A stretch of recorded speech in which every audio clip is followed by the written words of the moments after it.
हो ही नहीं सकते।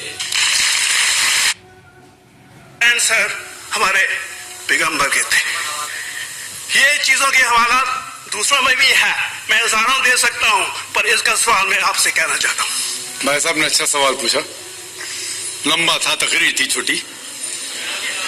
भाई साहब ने कहा कि वो हिंदू धर्म में पैदा हुए लेकिन हिंदू नहीं है, इंसान है। क्यों ना हम एक मजहब इंसानियत बनाते हैं।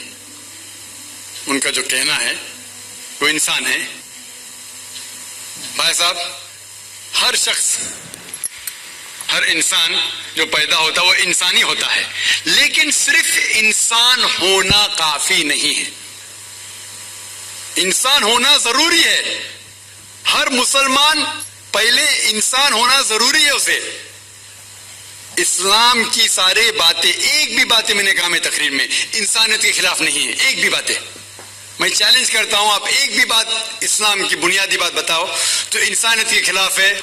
मुसलमान होने के लिए अच्छा इंसान होना जरूरी है। अगर आप अच्छे इंसान नहीं हैं तो मुसलमान हो ही नहीं सकते।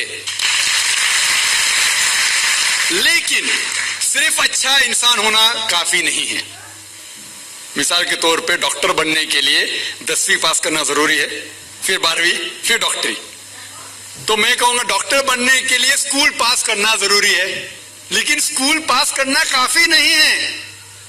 तो इस्लाम में अच्छा मुसलमान बनने के लिए अच्छा इंसान बनना जरूरी है, लेकिन सिर्फ अच्छा इंसान बनना काफी नहीं है। समझा? क्यों? क्योंकि इंसान को जिसने पैदा किया उसकी इबादत करना जरूरी है। जिसने आपको पैदा किया, जिसने आपको पैदा किया, उसकी अगर आप इबादत नहीं करेंगे तो इंसानियत के नाम पे कलंक है। आप कहते हैं कि मजहब, जितने मजहब है सब भेदभाव पैदा करता है, नफरत पैदा करता है। आपने कहा, शंकराचार्य ने बिल्कुल सही कहा।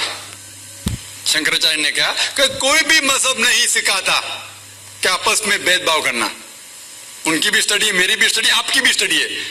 आपने कहा कि मैंने 10-12 साल किया, आपने 30 साल किए। अगर आप 30 साल किए उसका मतलब नहीं कि आप मुझसे अच्छे हैं, जरूरी नहीं है। मैंने नहीं कहा कि आपने कहा, मैंने ये भी नहीं कहा कि आपने कहा। मैंने कब कहा कि आपने कहा? मैं कह रहा हूं, मैंने कब कहा कि आपने कहा? मैं कह रहा हूं क्योंकि आपने कहा कि 30 साल की स्टडी की। मैं हिंदू मजहब पे भी चंद साल के अल्हम्दुलिल्लाह सुम्मा अल्हम्दुलिल्लाह कई शंकराचार्य से बात की, कई स्वामी जी से बात की, कई प्रीस्ट और फादर से अमेरिका में की। मैं तो अभी तक जवान हूं माशाअल्लाह, अल्लाह का फजल है, अल्लाह का फजल है। आपने कहा कि मजहब भेदभाव करता है, ये कहना बिल्कुल गलत है। मजहब भेदभाव नहीं करता। जो मजहब के मानने वाले हैं वो मजहब को सही तरीके से नहीं समझते हैं, इसीलिए भेदभाव पैदा करते, वो अलग बात है। गलती है मजहब के मानने वाले की, मजहब की नहीं।